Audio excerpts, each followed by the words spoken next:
Bueno, muchas gracias por estar aquí. Es para mí un honor estar en este recinto. Muchas gracias, doctor. Lo que les voy a presentar justamente es el trabajo de investigación que he estado haciendo durante el último año aquí en el Programa Universitario de Estudios de la Ciudad. Se trata de... va a ser un artículo que se va a publicar en una revista del Colegio de México. Es un artículo que está pensado desde la historia ambiental y desde la historia de la ciencia y la tecnología. Entonces, de lo que vamos a hablar el día de hoy es justamente el artículo se llama Debates contemporáneos sobre el uso de los terrenos desecados del exlago de Texcoco, 100 años de proyectos y obras, y también de debates, ¿no? Entonces lo que les voy a ir contando es como este espacio que hoy ha estado en gran disputa, que lo conocemos como la zona federal del lago de Texcoco, no solamente ha sido pensado y discutido en estos últimos años, tiene una larguísima trayectoria, y la historia que les voy a contar va a empezar en el año de 1900, ¿no? Antes hay otra larga historia de lo que sucedió ahí, pero bueno, eso yo no se los voy a platicar, yo les voy a contar a partir del desagüe del Valle de México. Y a partir de entonces es cuando vamos a comenzar pues esta historia, ¿no? Bueno, quiero dejar este mapa aquí para que tengamos presente cuál es esta zona, ¿no? Todos hemos escuchado hablar de ella y seguramente si ustedes han viajado alguna vez en avión, es como el único espacio libre que se ve, ¿no? Y también se ve el lago Nahuacán. Bueno, pues la cuenca de la Ciudad de México es una de las regiones que más ha sufrido transformaciones a lo largo del siglo.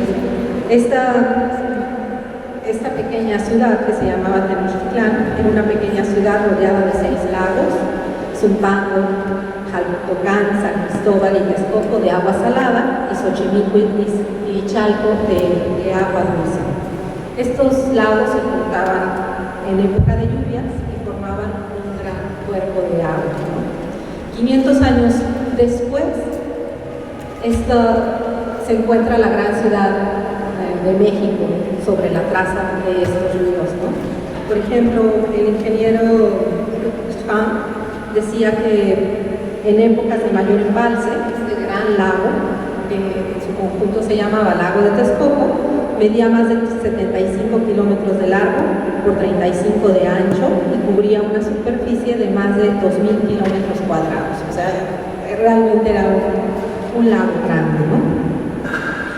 Sin embargo, la desecación de los lagos y la salida de las aguas de la ciudad y el sueño colonial de una tierra seca, como una autora que se llama Vera Candiani menciona, pretendían evitar las catastróficas inundaciones. Aquí más adelante les puse una foto justo del centro histórico de 1952, donde se ve parte de esas grandes inundaciones en el centro histórico, ¿no? Entonces vamos a empezar con esta fotografía. Este sueño de secar ese lago para evitar las catastróficas inundaciones que años atrás incluso duraron hasta 5 años inundados, fue en 1629, pero bueno, toda esta historia está muy documentada, ¿no? Solamente quiero contárselos como antecedente y para que vean lo importante que era desecar este lago, ¿no? Entonces desecar este lago respondía a evitar estas catastróficas inundaciones.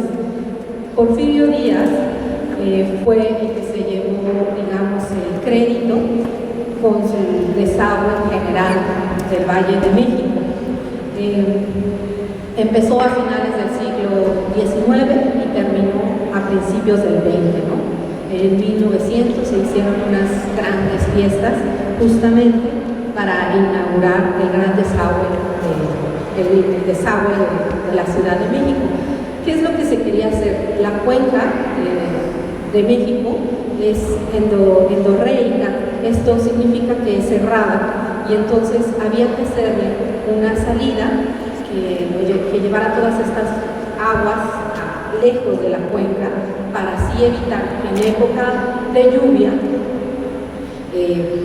sufriera la ciudad pues una gran inundación, ¿no? El lago de Texcoco se llenaba, era más profundo y más grande justamente en época de lluvias, ¿no? Al lago de Texcoco justamente bajan varios ríos, los ríos del oriente. Y bueno, aquí lo que sucedió fue que con el Porfiriato se logró desecar parte de ese gran lago. No se secó totalmente, pero sí se redujo bastante, ¿no? Porque se logró sacar fuera de la cuenca de México. Y esto se vio como un gran triunfo para la civilización y para el progreso, porque una de las cosas que se pensaba es que se quería tener un país muy moderno, como una ciudad europea, era a lo que se aspiraba, ¿no? Y además pues era el centro, la gran metrópoli, no quería verse invadida por inundaciones.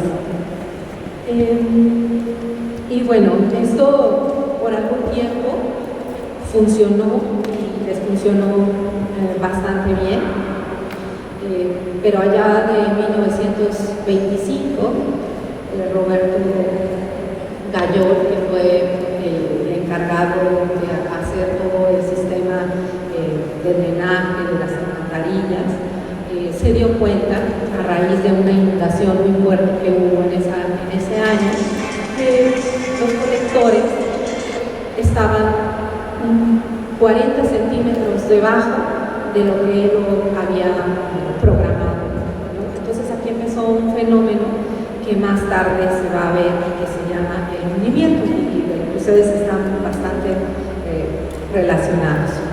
Claro que aquí lo que yo quiero hacer énfasis en esto, ahora de lo que les estoy hablando son de los antecedentes, ¿no? Porque todo esto necesitamos saberlo para ver qué pasó. Porque tenemos que, si bien las inundaciones fueron el motivo por el que se sacó el agua de la ciudad, no era el único, ¿no? Hay varios historiadores, como la historiadora Laura Cházaro, como el historiador Sergio Miranda, y que apostamos también a otro tipo de razones por las cuales se desecó. Y una de ellas parece que este lago también recordaba un pasado indígena, uno que se quería borrar y el cual, si podía borrarse, pues desecando este lago, ¿no? Porque también se desecaba, o se quitaban varias prácticas indígenas relacionadas con el lago, ¿no? como la pesca, como la caza, entre otras. Y aunque la desecación se pensó como una cosa muy moderna que los ingenieros lograron hacer, y claro que fue una cosa bastante ingeniosa, también hay que pensar en las consecuencias no deseadas de varias de estas obras, ¿no? Que a veces se hacen. Y una de ellas fue que pues no se logró que ya no se siguiera inundando la ciudad, ¿no? Pero no solo eso, sino que también empezaron a surgir nuevos problemas. Y uno de ellos fueron las llamadas torbaneras. Aquí y habrá gente que sepa de ellas, que las recuerde, ¿no? Las tolvaneras, estas fotos que tienen aquí ustedes, son del año del 50, del 52, de Rodrigo Moya, un fotógrafo, que justamente también hace tomas fotográficas aquí en el centro histórico. Ustedes reconocerán el Caballito, donde anteriormente estaba ubicado en otro sitio diferente al que hoy se encuentra. Y todos tienen un pañuelo en la nariz porque se están tapando de las tolvaneras. Y esto también tiene que ver con el día de hoy, con el 5 de junio, Día Internacional del Medio Ambiente, y que se ha dedicado a la contaminación del aire, ¿no? Bueno, antes de 1970, la contaminación del aire no era como hoy la vemos, que está hecha por partículas muy pequeñas. Aquí también había partículas, son polvos, pero son muy grandes, y todos estos polvos procedían del eslavo, ¿no? Justamente de la zona que estamos hablando. Estas son unas fotos de ese polvo salitroso y salino de aquellos suelos de Texcoco, que en época de seca justamente venían los vientos del noroeste y levantaban estos polvos trayéndolos a la ciudad, muy molestos. Aquí tenemos algunas fotos de esa zona, de la aridez de la tierra. Ustedes pueden ver que no hay vegetación por la salinidad y las condiciones especiales de este suelo. Y quería mostrarles, bueno, esta es una gráfica en la que se menciona de dónde procedían las tolvaneras, y estas son algunas otras fotos de esas tolvaneras. Impedían incluso la navegación aérea, y bueno, la gente en ese momento decía que eran muy molestas porque ensuciaban la ropa de toda la ciudad, y sobre todo porque le daban a la ciudad un aspecto de ciudad sucia, que muchos decían que no era buena para el turismo, y ese concepto de ciudad moderna, de progreso, se caía con estas tormentas de polvo.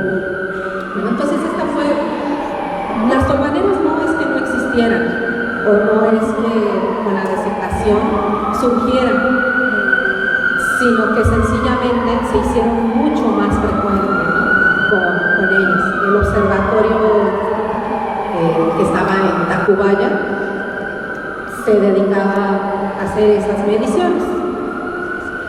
Entonces esta fue una de las consecuencias. Y entonces ustedes están viendo que ya tenemos dos consecuencias: tenemos inundaciones y tenemos tolvaneras. Y estos dos problemas ambientales y sanitarios para la metrópoli, ¿por qué sanitarios? Pues porque enfermaban a la población, ¿no? Todos estos polvos, claro que hay que pensar que esta contaminación no se parece en nada a la que hoy tenemos. Ustedes piensen que no nos da cáncer, ¿no? O sea, los polvos salinos de Texcoco pues irritaban los ojos, la garganta, ensuciaban la comida, había mucho polvo, también corroían, pero no nos daba cáncer, ¿no? Son unos polvos mucho más grandes, mayores de 100 microgramos por metro cúbico, las que hoy tenemos, las PM10 y las PM2.5, ni siquiera podemos verlas a la vista hoy, ¿no? Entonces, estas dos consecuencias y estos dos problemas pusieron a pensar a muchos ingenieros, arquitectos, urbanistas, funcionarios públicos y políticos sobre dar soluciones para terminar con estos dos grandes problemas de la Ciudad de México, ¿no?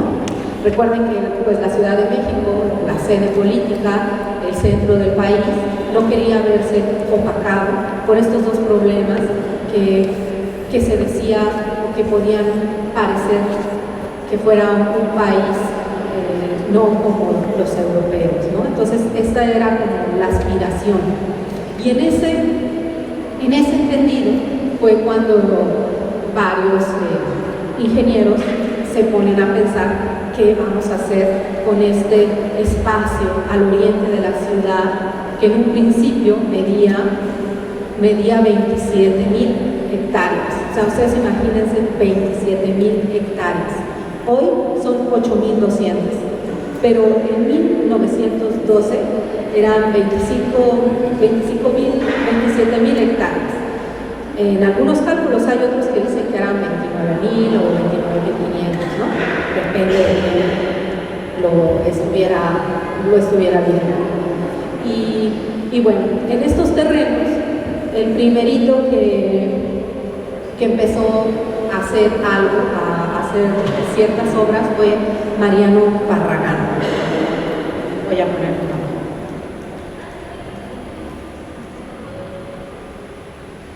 Mariano Barragán, en 1912, permítanme.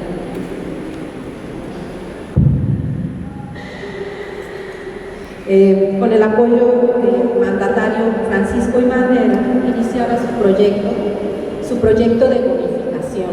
Este proyecto es el primero y es realmente muy importante, porque ¿qué es lo que quería hacer? Aquí lo que vamos a ver a lo largo de toda la ponencia es que se van a ir presentando varios proyectos de diferentes ingenieros o instituciones públicas que presentan un proyecto para hacer algo respecto a estos terrenos. Y ese algo que van a hacer tiene que ver muchísimo con el contexto social y político y cómo se piensa y cómo se quiere también a la ciudad y para los intereses que va a servir. Entonces, lo que aquí yo les quiero presentar es cómo las ideas que van dominando a lo largo de 100 años, a lo largo del siglo XX y principios del XXI, hasta llegar a los proyectos actuales de las centrales para hacer el aeropuerto, ¿no? Entonces, aquí me gustaría que pues reflexionaran justo conmigo cómo este espacio ha estado pues en disputa y jalonneado todo un siglo, ¿no? Y bueno, uno de los proyectos más importantes es el doctor, el ingeniero Mariano Barragán. La bonificación significa que lo que ellos querían hacer era, ellos se imaginaban unos terrenos revestidos de verde, es decir, de agricultura. Ellos querían mejorar estas tierras, o sea, querían cambiarlas, querían quitarles la salinidad con agua, lavándolas con agua dulce. Y aquí también, en todo esto, también entra a discusión el tema del agua, ¿no? Y ahorita van a ir viendo por qué, ¿no? Porque tenemos un lago salado, que es despreciado por ser salado, de agua salada, de agua no dulce, que es secado. Y después vamos encontrando como este tipo de cosas, ¿no? O sea, el espacio y lo que ha sucedido con él capta muchísimas cosas de gestión de la naturaleza y de cómo concebimos los recursos naturales y de cómo pensamos también a la ciudad y también a la naturaleza. Bueno, pues en 1912 lo que se quería hacer era agarrar las tierras, que es eso, convertirlas y hacerlas, decían, útiles o productivas para convertirlas a la agricultura y pues sembrar, por ejemplo, maíz, ¿no? Entonces, esto que ven aquí esto lo presentó Mariano Barragán en un pequeño librito en el que explicaba cómo iba a hacer para bonificar todas estas tierras. O sea, él estaba pensando bonificar alrededor de 15.000 hectáreas de las 27.000 que medía. En el centro, ustedes ven que dice tanque, ¿no? Bueno, ahí es donde todavía existía el lago de Texcoco, eran 5.000 hectáreas, o sea, 5.000 hectáreas, ¿no? Y bueno, él en su propuesta trata de decir, bueno, pues es que se necesita tener un lugar que regule esas aguas que llegan de los ríos tributarios del oriente. Pero todo lo que ven ustedes alrededor, todo esto, son las áreas verdes que pretendía bonificar, ¿no? Y este sueño de bonificar o de volver a toda el área de Texcoco verde no termina aquí, continúa en las siguientes administraciones, ¿no? Pero esta fue una idea muy común. Ya para 1950 el ingeniero Blanco decía, bueno, pero es que la bonificación es muy cara, o sea, va de 1912 a 1949, cuando él escribió ese artículo, o sea, cuántos años han pasado y solo se habían logrado bonificar 2.600 hectáreas y se habían gastado 30 millones de pesos, ¿no? En los pesos anteriores. Entonces decía, bueno, pues no es rentable porque además se gasta muchísima agua dulce para poder lavar esas tierras. Entonces aquí empezamos a ver ya parte de los debates y de los conflictos entre los ingenieros de qué plan podía o no podía hacerse, ¿no? Más adelante, Miguel Ángel de Quevedo, que a todos les sonará muy conocido, bueno, pues él fundó la Sociedad Mexicana Forestal, y Miguel Ángel de Quevedo, él estaba muy interesado también en estos terrenos. Miguel Ángel de Quevedo estudió en Francia y él tenía muchas ideas europeas y también viajó muchísimo.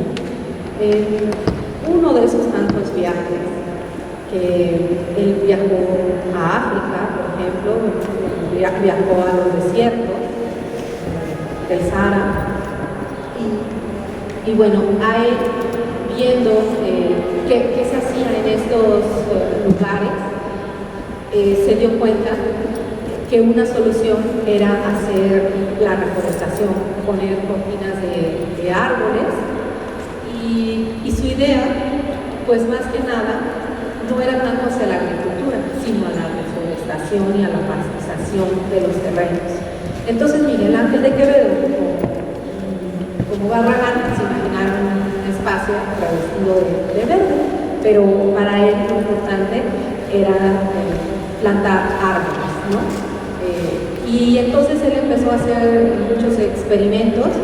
El vivero, que ustedes conocen en el sur, viveros, bueno, esos terrenos los donó Miguel Ángel de Quevedo, porque él estaba muy interesado en tener muchos árboles para poder justamente poder plantar y poder poner árboles, ¿no? Tenían que experimentar cuáles se daban, cuáles no se daban, porque estamos hablando de un suelo muy salino, ¿no? Hasta este momento todavía no se sabía, digamos, qué tan salino era, ¿no? Esto va a ser más adelante, más en los años 40 y por los años 50, que también vamos a hablar de eso, que se hicieron pues estudios más específicos. Entonces, pues Miguel Ángel de Quevedo defendió toda su vida la reforestación y la pastización. De hecho, se le conoce como el apóstol del árbol. Hacía incluso las fiestas del árbol, hacía grandes fiestas para celebrar a los árboles, ¿no? Y bueno, Miguel Ángel de Quevedo también fue muy criticado por esta propuesta, porque él solo pedía hacer válido un recurso, es decir, solo la reforestación o la pastización. Y bueno, ese fue Miguel Ángel de Quevedo, ¿no? Más adelante, con el cardenismo, bueno, pues Miguel Ángel de Quevedo fue invitado a dirigir el departamento forestal y él, pues ahí tiene la oportunidad, entre muchas otras cosas, de hacer los parques nacionales. La mayoría de los parques nacionales que hoy existen fueron fundados en esta época, de los años 30, ¿no? Cuando él estuvo al frente de este departamento. Y bueno, pues aquí, en esta época del cardenismo y Miguel Ángel de Quevedo, pues hubo cierta fricción, porque por un lado, como ustedes saben, Cárdenas quería hacer el reparto agrario, y entonces estas tierras pues venía muy bien que fueran repartidas para el movimiento agrario, pero bueno, Miguel Ángel de Quevedo lo que quería hacer, a él no le interesaban los campesinos. Miguel Ángel de Quevedo pues era bastante elitista y él tenía una visión muy europea y no estaba interesado en que estas tierras se repartieran. Entonces ahí pues había una tensión, ¿no? Al final Miguel Ángel de Quevedo salió de este departamento porque estaba pues no del todo con los intereses que tenía el cardenismo en ese momento, ¿no? Y bueno, pues los residentes del lago, entre tanto, se quedaron entre las promesas a medias de la reforma agraria y el malestar del proyecto de modificación, porque estaban entre una y otra. ¿Por qué? Porque muchas de estas tierras han tenido, desde entonces, han sido centro de conflicto, ¿no? Se las han dado, se las han quitado, se las han vuelto a regresar. Yo no hablo mucho de eso, de este texto, pero sí cuando estuve visitando el archivo, una de las cosas que llamó mucho mi atención fue que cada sexenio, así como daban las tierras, también posteriormente se las quitaban, ¿no? Y a veces se las daban por decirlo de alguna manera, de una manera muy mañosa. Esto de la bonificación era casi imposible. Se llevó a cabo, pero digamos en el suroeste, lo que hoy ustedes conocen como Aragón, Loreto Favela. Bueno, Loreto Favela se dedicó a la bonificación, ¿no? Por eso toda esa avenida se llama Loreto Favela. Y esas tierras se entregaron a los ejidos de San Juan de Aragón, o se les quitaron también, bajo esta creencia, ¿no? Hubo gobiernos que dijeron, bueno, te las damos, pero tú te encargas de bonificarlas. Y cuando termines de bonificarlas, entonces te entrego tu quillo. ¿Saben cuándo eso sucedió? Pues no. O sea, de ahí vienen muchos de esos conflictos por la tierra, ¿no?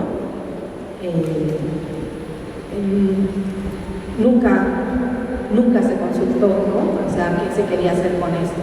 Se quitaban normalmente, como en esto hay una gran similitud, como lo que se hizo en el 2001 con las tierras de Atenco, de Texcoco y de Chimalhuacán, ¿no? Así se usaba, ¿no?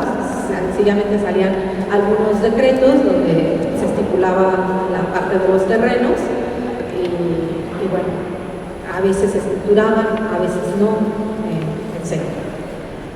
Bueno, pero estábamos con Miguel Ángel de Quevedo y el cardenismo. Y bueno, pues así ustedes pueden ir detectando los conflictos que desde hace mucho se vienen generando y que los alrededores de estos terrenos, bueno, pues son generaciones que han ido sufriendo, ¿no? Y que también se van relacionando, ¿no? con estos terrenos. Después, en el sexenio de Ávila Camacho, bueno, pues aquí tenemos una de las actividades de la gente, de los locales del lago, más hacia el norte de los terrenos. Todos seguramente han escuchado hablar de Sosa Texcoco. Bueno, pues esta práctica de generar álcalis o la sal, pues era una práctica local que en los años 40 el gobierno industrializó con esta paraestatal que se llama Sosa Texcoco, ¿no? Entonces Sosa Texcoco resultó así un negociazo, y este negociazo hizo pensar a la Secretaría de Recursos Hidráulicos que entonces toda la zona del lago podría dedicarse a generar pues sales, ¿no? Este es el proyecto de Bambrila. Miguel Bambrila, él pensaba que podía generar 40 millones de pesos anuales para el gobierno federal si dedicaba toda la zona de Texcoco a este fin, ¿no? Porque resulta que en 1948 producía 100 toneladas diarias, ¿no? Mediante el evaporador solar conocido como el caracol. Quería señalar, este es el evaporador solar conocido como el caracol. Entonces todo esto que ven ustedes de rosita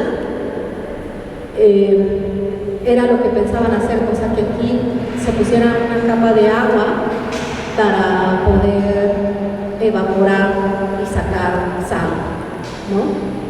Ese era básicamente su plan, ¿no? Él pretendía destinar 3.000 y 6.000 hectáreas para las cajas de agua Oriente y Sur respectivamente, en donde extraería por bombeo el agua salina del mar Ecuatorial, y 11.700 hectáreas como vaso receptor de dichas aguas para su evaporación. O sea, él quería extraer agua de este y de este, y este era su evaporador de 11.700 hectáreas, ¿no? Y este es el mapa que generó justamente ahí abajo. Aquí no sé si se alcanza a leer, porque este era el plan, ¿no? Entonces, pues ya vamos viendo que el negocio no es algo nuevo, ¿no? O sea, siempre ha habido un interés por generar ganancias o algo pues de este sitio, ¿no? Y también va correspondiendo a la época. Los 40 pues fue el apogeo de la sal, la explotación de la sal. Y ya estamos llegando a mitad de siglo, y a mitad de siglo muchos de los ingenieros y urbanistas de ese momento, ellos pensaron que lo que había en este sitio era un problema, un desequilibrio ecológico que había que arreglar. Entonces, pues ahí están varios ingenieros como Manuel Gonzalo Blanco, que fue el que criticó a Miguel Ángel de Quevedo y con el que tenía un poco de disputa. Porque Gonzalo Blanco, al contrario que Miguel Ángel de Quevedo, él decía, bueno, no puedes poner en este sitio o hacer solo caso de un solo recurso. Gonzalo Blanco empezó a abogar porque había que regresar el agua, o sea que había que rehidratar la zona y había que hacer otra vez un lago para poner el equilibrio ecológico que pensaba él, como otros muchos, había sido, por decirlo de alguna manera, robado con el desagüe del Valle de México. Entonces ahí empezaron a pensar otra vez en que sería bueno que los lagos regresaran. Y bueno, ahí lo que sucedió fue que otros empezaron a acompañar estos proyectos. Entonces, por ejemplo, Francisco Vizcaíno, Pablo Viztraín, también empezaron a generar proyectos donde decían, bueno, pues vamos a regenerar los lagos. y se les empezaron a ocurrir varias ideas. Este recorte que ustedes ven aquí es de un periódico, salió en el Universal, y bueno, es un dibujo de Gonzalo Blanco, en donde se ve arriba, para señalar, estas son las tolvaneras que azotaban a la Ciudad de México. Aquí ustedes ya están viendo que la ciudad está por abajo, es decir, ya se está hundiendo. Aquí tenemos el lago y abajo era lo que él, era su plan, ¿no? Era lo que él pensaba. Él pensaba poner aquí una cortina de árboles, volver a hacer el lago y bueno, para restaurar el equilibrio ecológico, ¿no? Hay que incluso ver las aves, ¿no? Y los patos. Esa fue su idea. Ahí también ya la Comisión Hidrológica de la Cuenca del Valle de México, lo que sucedió es que empezaron a darse cuenta y todos los planes ya no incluían solo la reforestación o la agricultura, sino que entonces los planes de alguna manera empezaron a mezclar o a integrarse, y entonces ya empezaron a incluir lagos, y también pastización, y también reforestación, y también bonificación.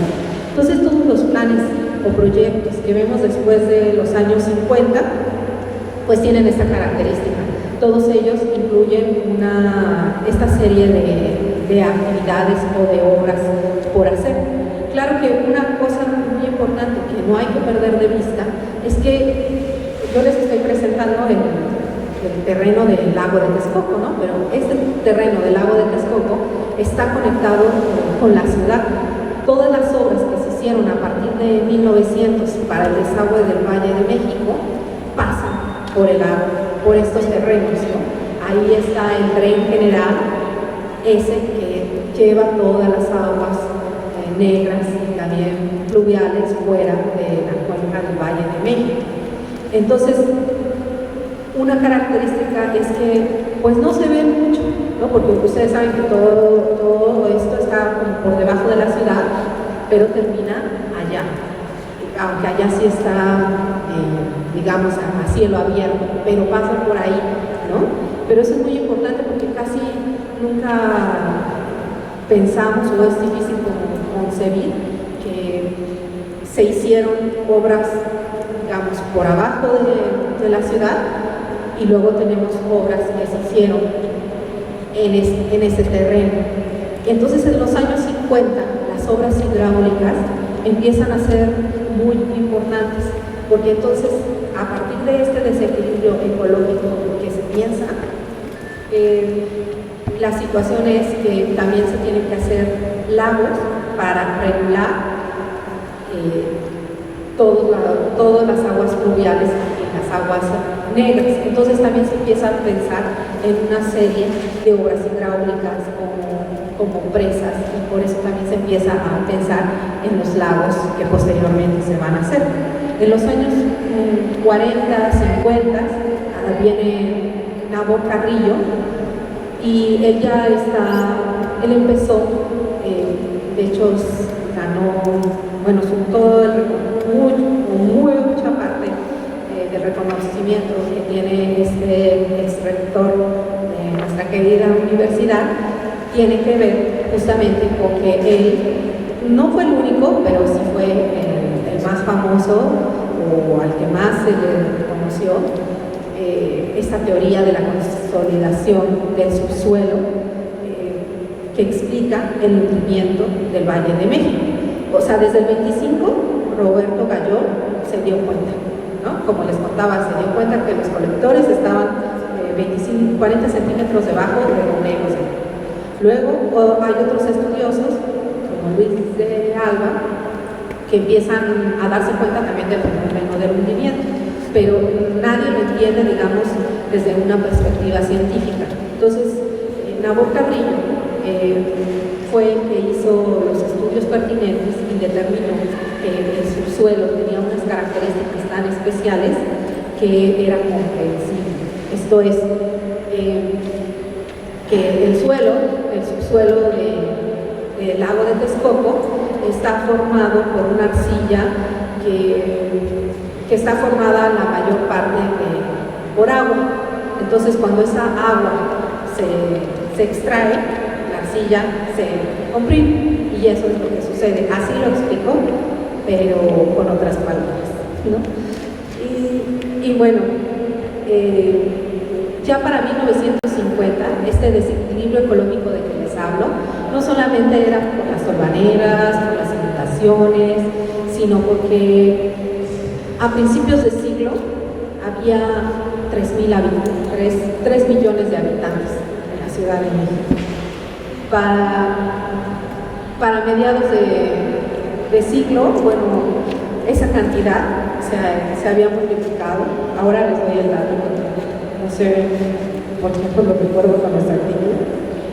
Y entonces este crecimiento también provocó este desequilibrio, porque entonces aquí ya empieza a haber otra preocupación grande y otra de las consecuencias. Entonces ya tenemos el hundimiento, la ciudad se está hundiendo, está quedando por debajo del lago de Texcoco.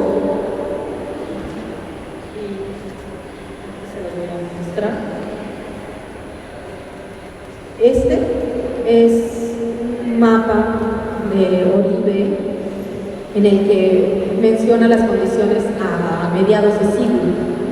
Entonces aquí ustedes ven en 1910 la ciudad estaba aquí arriba, aquí está bueno, la red de colectores y cómo el agua por gravedad salía de la cuenca del Valle de México. Después a mitad de siglo, este crecimiento desmedido de la población, bueno, como ustedes saben, también generó que usáramos el agua de los mantos freáticos que están justo en territorio del lago de Texcoco, que se extrajeron, haciendo que estos mantos, bueno, pues se redujeran, como Nabor Carrillo mencionó en su teoría, y entonces de ahí el hundimiento. El hundimiento traía, digamos, una paradoja, y la paradoja, como la decía el autor de este mapa, decía: la Ciudad de México se inunda por falta de agua. Así lo ponía él.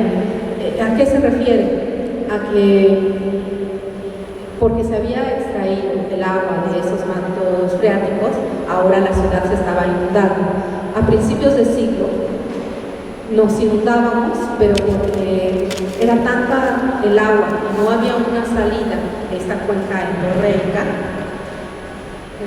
que al desbordarse inundaba la ciudad. Ese era el problema a principios de siglo. A mitad de siglo, ese ya no era el problema. El problema era que la ciudad se había unido, y acá ustedes vean, aquí está el lago de Texcoco, y eso significaba que ya no se podía ir el agua por gravedad, o sea, ya no podía salir, se les regresaba. Aquí lo que ustedes están viendo, este es el sistema de bombeo. En los años 50 fue cuando se les ocurrió como solución, bueno, pues pongamos bombas para, si ya estamos hundidos, para sacar esa agua, ¿no? Entonces, esto era parte también de ese desequilibrio ecológico. Entonces, hasta aquí ustedes están viendo cómo todos estos problemas están completamente relacionados y en conexión con este espacio, ¿no? Y bueno, sigamos con los proyectos.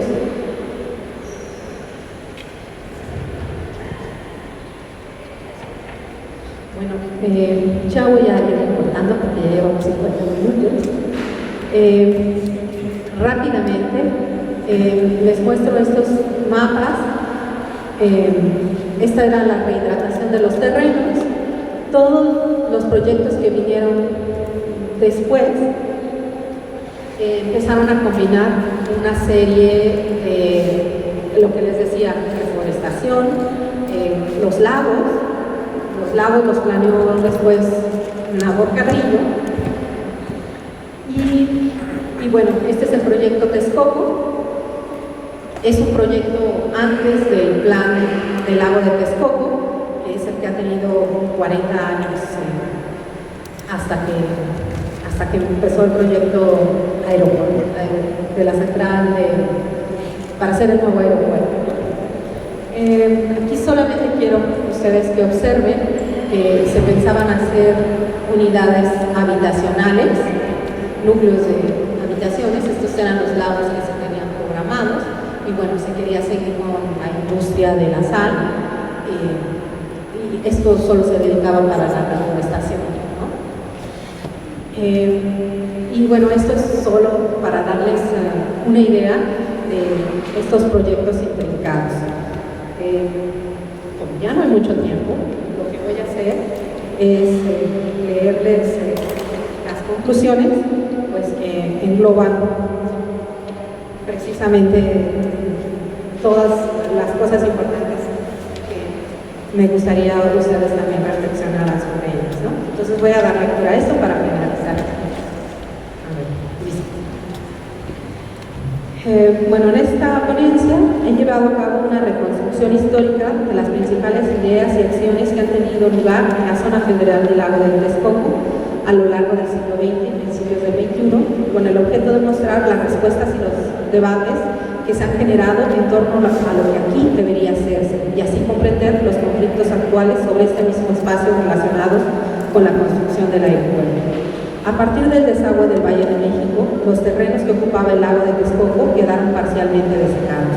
Esta situación trajo consigo el viejo problema de las inundaciones, así como renovados peligros, las turbaneras, el crecimiento de la ciudad y la escasez de agua.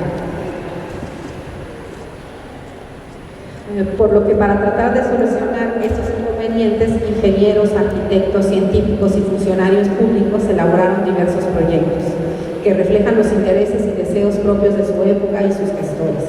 En la primera mitad del siglo, básicamente tres ideas dominaron el imaginario de lo que ahí podía hacerse. La primera, de unas tierras fértiles dedicadas a la explotación agrícola.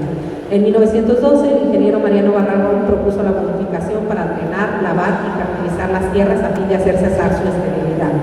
El plan, seguido por muchos otros estudiosos y políticos a lo largo del siglo, apostaba por la transformación de las características del suelo, con miras a generar parte de los alimentos consumidos por la metrópoli.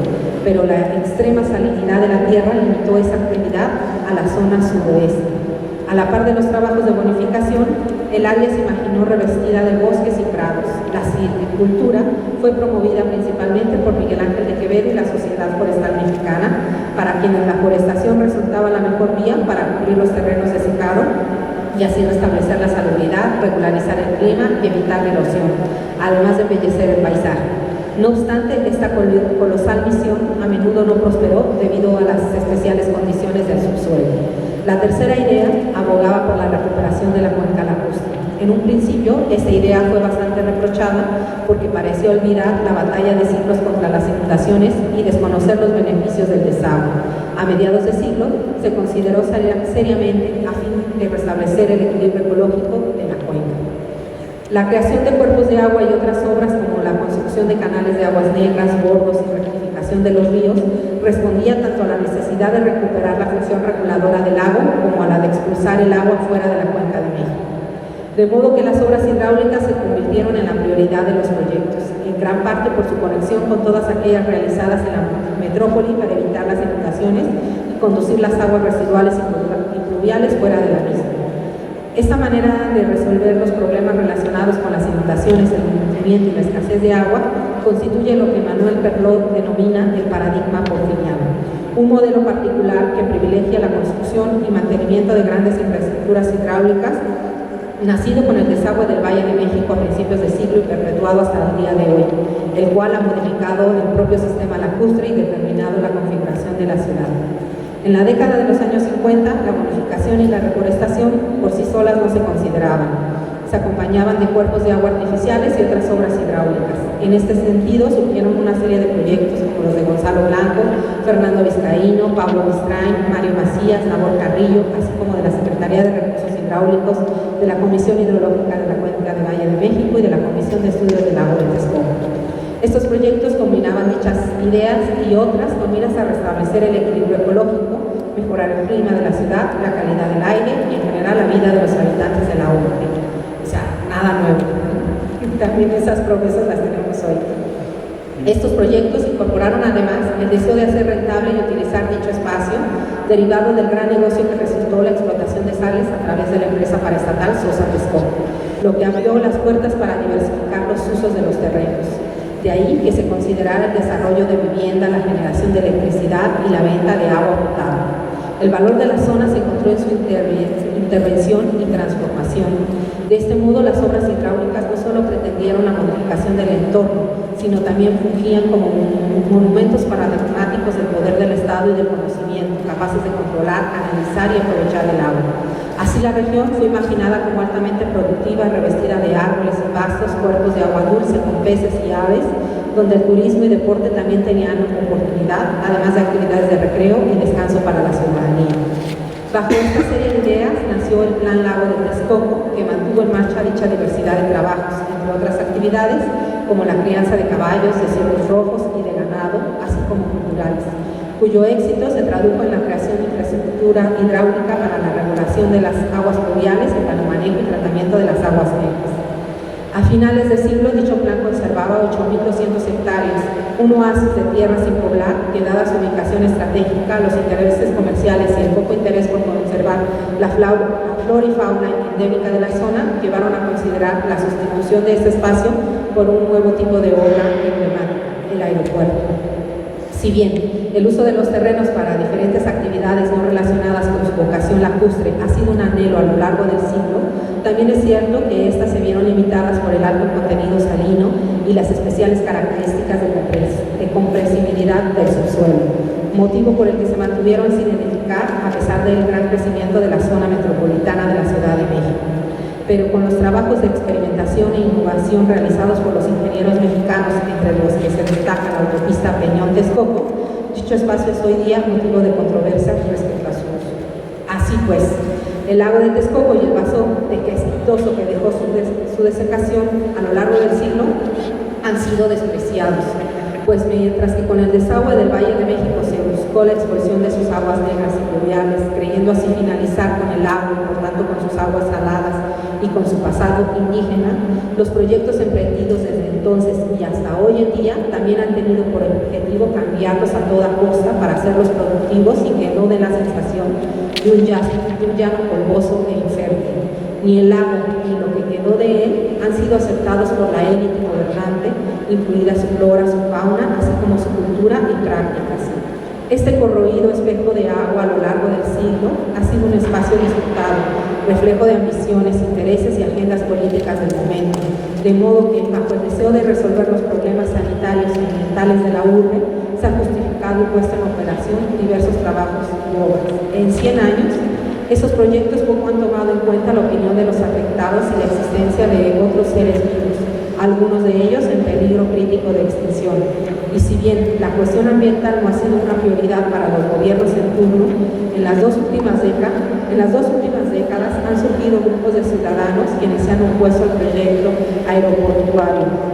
Queda por analizar las aristas de este conflicto, pues el debate se encuentra vigente y no concluirá pronto, tratarse del último espacio sin urbanizar en el oriente de la metrópoli. Gracias.